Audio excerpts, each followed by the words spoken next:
Hello, what's up? This is Rain Manguera and this is just another microphone test. This one is a wired microphone. Ito yung nakasanayan natin. Pero alam nyo ba na meron ng bago si Maono? Okay, I'm sure you've been seeing this microphone for the longest time na nagre-record ako rito. And okay naman, maganda naman yung quality ng audio. Okay? Pero this one is very restraining kasi nandito lang siya eh. Sa table lang ako and kapag napanood nyo na yung mga videos ko, minsan nagbabago ako ng position, gusto ko maging relax, so on and so forth. At some point, I realized ko gusto ko ng wireless. And lo and behold, meron na silang wireless microphone.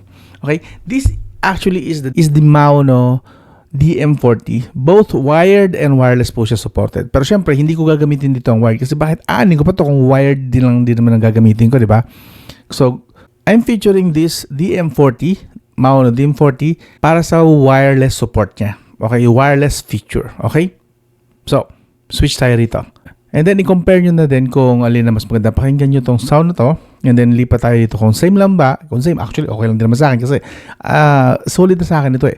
But, that wireless feature, yung wireless niya, very enticing kasi. Very, very attractive. So, ito siya. Yes, kasama na po siya actually. Yan, dito lang siya nakakabit eh. Kasama na siya sa box kapag binili mo yung wired and wireless. Andun yung cable. Pero again, hindi natin gagamitin yon. Gagamitin natin itong wired version niya. So, tanggalin natin to and isasaksak natin siya sa PC. Okay, or sa laptop. Meron din naman siyang kasamang adapter for USB Type-A but I prefer the USB Type-C since ang PC na ginagamit ko naman ay may Type-C port. Okay? So, lipat na tayo doon. Again, tandaan nyo itong quality na to and then mamaya papakita ko sa inyo iba pang features niya actually. Spoiler alert, this is an actual gaming mic. Wireless gaming mic pa nga actually. With voice changer. Tara, lipat na tayo.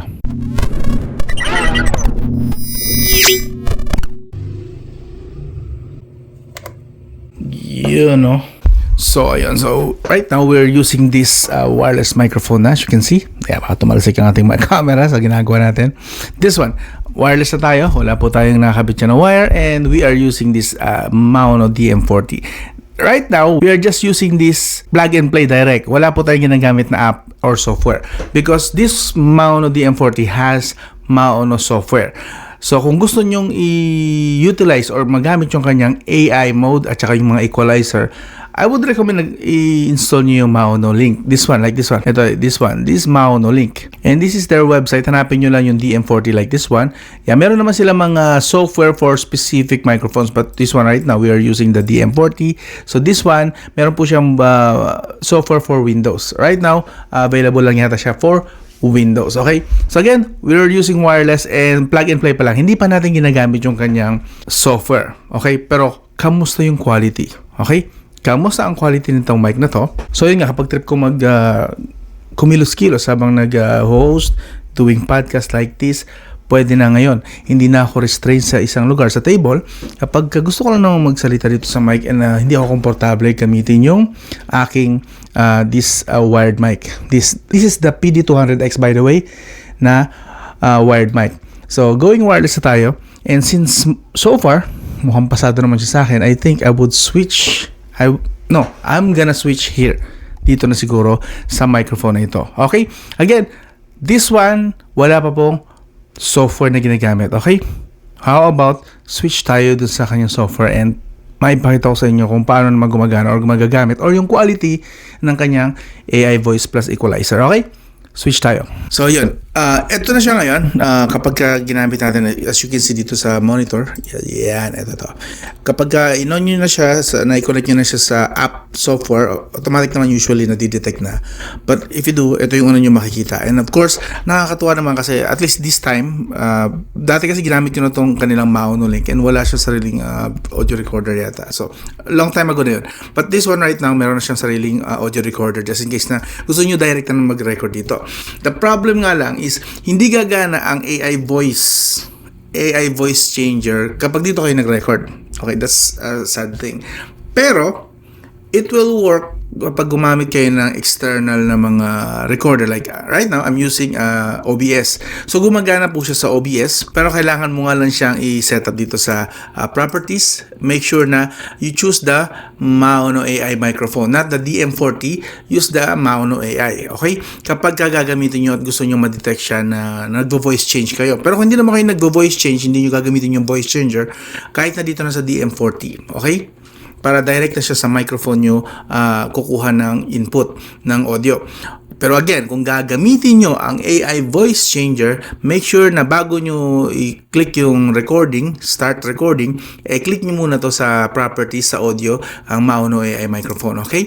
Again, dito lang po yan sa OBS. You can also choose Audacity. Choose nyo lang dito again. Same scenario kapag gusto nyo gamitin yung AI voice changer, make sure na piliin nyo yung Maono AI na input, not the DM40X, okay? Just para lang make sure na yun ang makuha nyo yung voice changer talaga.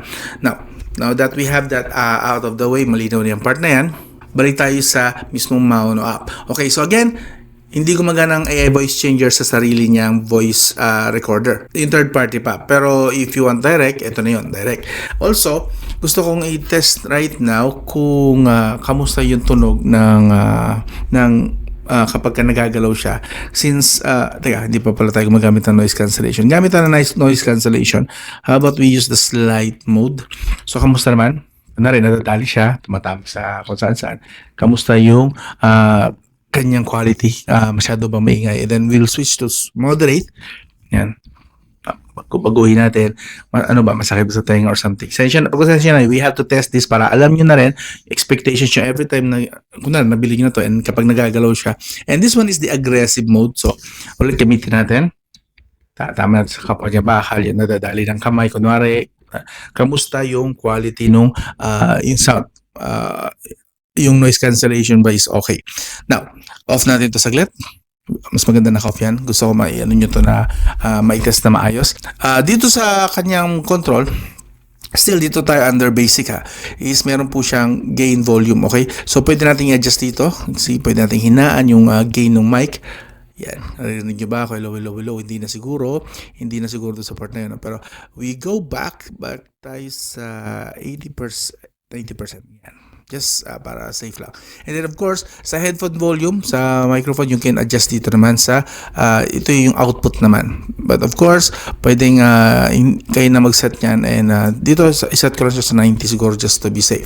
So that's the basic control. And okay na dyan. Actually, dito ka na mag-i-stay ka lang. Again, kung hindi ka gagamit ng AI voice changer. Pag kailangan mo ng AI voice changer, kailangan mo na naka-open ito and then open ka ng another one. Like in my case, the OBS ang ginagamit natin. So, dito naman sa scene is, dito maganda-ganda to. This one right now, as you can see, I'm using the original mode. So original mode, ito lang yan. Ganito lang yan. And then we have the gaming mode, which that means meron siyang gaming capability. Kaso nga lang, ang audio niya is hindi ganoon kalinis kagaya nito. If we switch on that, yeah, I'm sure may narinig nyo yung difference mula kayo sa original.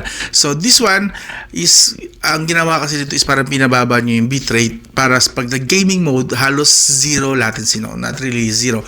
Mga around 5 to 10 millisecond, and that's almost real time na po yan. Actually, I can call it real time na since wala naman na ganito na sa microphone, especially pag wireless, na talagang zero latency. Meron talaga kapag ka-wireless. But this one, napakababa po ng latency niya, which is very good for gaming. Pero yun nga, yung audio quality, not really the best. And this one, ito yung pinaka-highly recommended, especially if you are streaming, video streaming, podcasting. This one, the live version. So, rinig nyo naman siguro yung difference kanina. But in my case, since gusto ko lang naman is basic, I just use the original mode. Yun. And also, you can always customize naman, depende sa preferred mo. Click nyo lang itong plus, para maka-create kayo ng bago. Lagyan nyo ng name like test. Kunwari lang, any name yan, confirm, and then you can adjust your equalizer, depends trip mo, okay? This is for the custom one, of course, pero I'll be using the original lang for, ito lang din recommended ko, maganda na rin naman, di ba? Malinaw na rin naman, why not, di ba? Now, lipat naman tayo sa reverb. Ito. Sa reverb naman, para mas ma-idea kayo, ito yung isasample ako na lang kayo. Reverb. Hello, slight reverb, may konti siyang parang no, I don't know, kanya-kanyang taste naman yan. I'm not using reverb for my case. Pero kung gumagamit kayo or gagamitin niyo tong mic for singing para may konting echo, use this reverb. Yeah, for mga singers yan, mga nagla-live singing sa mga live nila sa TikTok, so on and so forth. Pwede po ito. We will go sa medium. Kamusta yung reverb na effect niya? Kamusta naman? Hello, hello, hello. So parang dito pwede kang kumanta ng My Way, di ba? And then of course, aggressive talaga dito yata. Ma-echoey. Echo yung dating talaga. Again, depende yan sa mga content, yung type of content. But this one, you can use for that purpose. Now, off natin. Lipat naman tayo dito sa finally sa AI voice changer. Okay, so dito sa AI voice changer, bago nyo mapagana to, kailangan iset nyo sa dito. Click, kita nyo to AI settings sa taas. Make sure na switch muna kayo dito. Isuswitch nyo. Kailangan kasi naka-off yung AI noise cancellation. Yes. Hindi po sila pwedeng magsabay ng work dito sa, since pareho silang gumagamit ng AI. Kailangan i-off nyo muna to and then switch kayo. Actually, pag nag-switch naman na kayo, automatic mag-off yung AI noise cancellation. Hindi nyo talaga magagawa yung nasabay. And as you can hear na, nagbago na, I'm sure, ang boses ko. Yeah.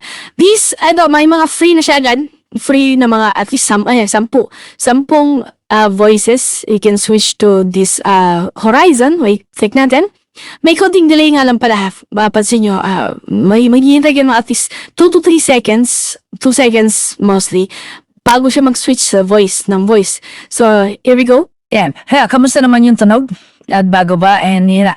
Okay na, okay to. Again, para sa mga, kung gusto mag-produce ng isang audio content or video content na iba-iba ang voice, kasi mag-acting ka. Ikaw pa rin pala, iba-iba yung voice.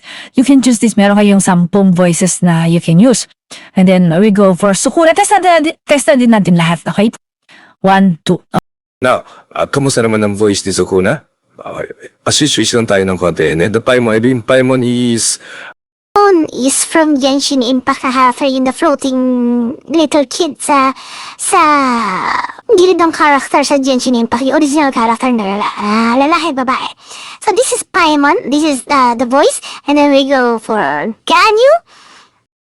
Ganyo, not really sure ko nung pinang-sound nito kasi hindi ko pa ito na-test. Ito, si Ganyo. But of course, I'm sure na bago na rin naman yung tunog.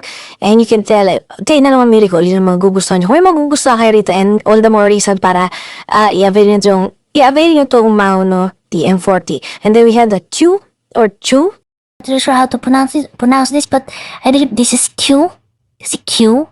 Yan po ang kanyang quality ng tunog. And this one, actually, na-test ko to, si Dan. In fairness naman ka boss ni Deadpool, hindi ko nga alam makuha yung accent ni Deadpool. Pero I'm sure katunog na sound ito ni Deadpool. Right? Ito yung boses niya, hindi ko lang makuha yung accent. So, wala din. And of course, Spanish Shop this one. Earlier, boses talaga to ni Spanish Pub. Sweetheart, Patrick, Mr. Crab, that's in yung sound niya. And then of course we have the Ari. Yo.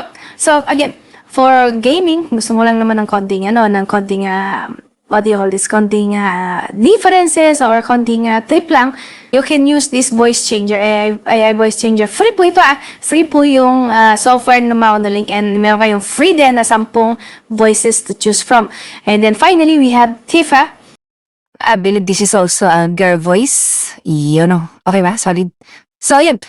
Ito yung mga gamit mo kapag nag-avail ka nitong DM40. Then, you have the free Maono software, the Maono link. Again, gagana lang po ang AI voice changer using the Maono link software. Alright? Okay? And of course, kung gusto mo lang naman meron ba control for what do you call this? The RGB. Yun, papalit-palit siya ng ilaw, I believe.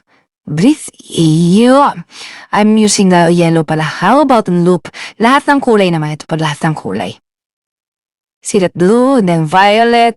Yan. Kung mo na mga ganun, or gusto mo naka-fix lang siya sa ibang kulay. Like green. This is parang light blue. Major blue. And reddish pink. And then orange, yellowish yellow. Violet. And the green, light green. And we also have a white. And the breathing naman is yung Ayan, kung dahan-dahan siya nawawala. Yan. May magkaroon siya. And then, of course, we can adjust the brightness. But if you do this or if you use this, note lang na, well, this has built-in battery, yes. Since wireless po yan, hindi naman po magic na gagana to ng walang battery. It has battery. Ilagay ko naman dito kung ilan milliamp hour, nakalimutan ko. Yan. Pagka ginagamit nyo itong kanyang LED and you put the brightness up to 100%, of course, malakas po siya sa battery. And although matagal naman siya malawbat, personally, like, I believe that's around 5 to 6 hours tuloy-tuloy. Kapag full brightness, yun yung tatanda ko na ginamit ko siya. Ang best ko pala siya nagamit, so I'm not really ganun pa kasure. Pero, makurat ko natin. Pero pagka hindi nyo naman trip yung ganun kaliwanag, tama lang meron, ayan. Kailan tayo sa around 30%. Pwede na yan. Mas patagal ang battery, abot siya ng mga, I believe, sakto mga 5 to 6 hours na. Diba? So, solid na rin ito for the features na meron siya. And again, AI voice changer, solid. I think, hindi na, nag-stick na lang ako doon, ano. Pero yun nga, kung trip nyo, Iwan ko link dito sa video description. At Available din po ito actually sa Lazada and Shopee. Iwan ko yung link sa video description din or try ko ilagay dito. Dito yata. Yeah. Try ko ilagay dito sa Shopee, YouTube. Yan yung floating niya. Kapag kinap nyo tong screen, while ito play, para lumabas yung, yung fast forward, so on and so forth. Lalabas din dyan yung Shopee. Try nyo i-click. Try nyo yung touch tong screen. May lalabas dyan na Shopee tag usually. Kapag available nito sa Shopee and Lazada, okay? Siyempre, yung iwan ko na dyan is mga legit na mga link kung saan safe po ang mga purchases nyo. So, yun. Hanggang doon lang. This is again the Maono DM40. Solid ba? Let's go wireless. Just in case. Pero kung di nyo naman trip na mag-wireless, pwede pa rin po siyang wired. Meron naman po siyang kasama sa box na wired. Nakita nyo naman sa unboxing kanina, no? And also, gusto ko lang note habang nagre-record tayo. Di tanggal to eh. And compatible siya sa mga katulad nito. Kung trip nyo na, again, hindi nyo trip yung trip ko. Trip nyo pa rin siyempre, yung gusto nyo pa rin is yung nakasabit sa ganito, sa lalagyan na to, is pwede po siyang tanggalin. Yes, naikot. Scroll lang naman siya. And ito po is kasya rin mismo din dito. Dito mismo. So, compatible naman siya sa mga ganitong arm na ginagamit. Mamumurahi lang na arm, I'm sure. so, okay na okay din. Kung main nyo ng wireless, gusto nyo pa rin ng wired, pwede. Kanya-kanyang trip yan, pero at least meron ganitong option. And ang solid din ng design niya, actually, di ba? Ang cute. Meron na rin built-in na ganito. Anong kang tawag dito? Yung sa proceeds. Kamusta naman? Kaya. Again, off ko na sa yung AI ha. Yan, kita nyo naman. Madaling i-off. So ngayon, wala na siyang AI. Normal voice ko na yan. Yan po. So, ganyan lang po siya kadaling gamitin and ganun din siya kadaling ayusin. Depende sa trip nyo na lang. Again, for mga vloggers, mga gamers, mga streamers, gamers, supported niya. Pwede po ito. Again, this is the Maono DM40. Link dito iwan ko sa video description. This is Rain Manguera and you're watching the Qkotman channel. Okay? I'll talk to you again soon.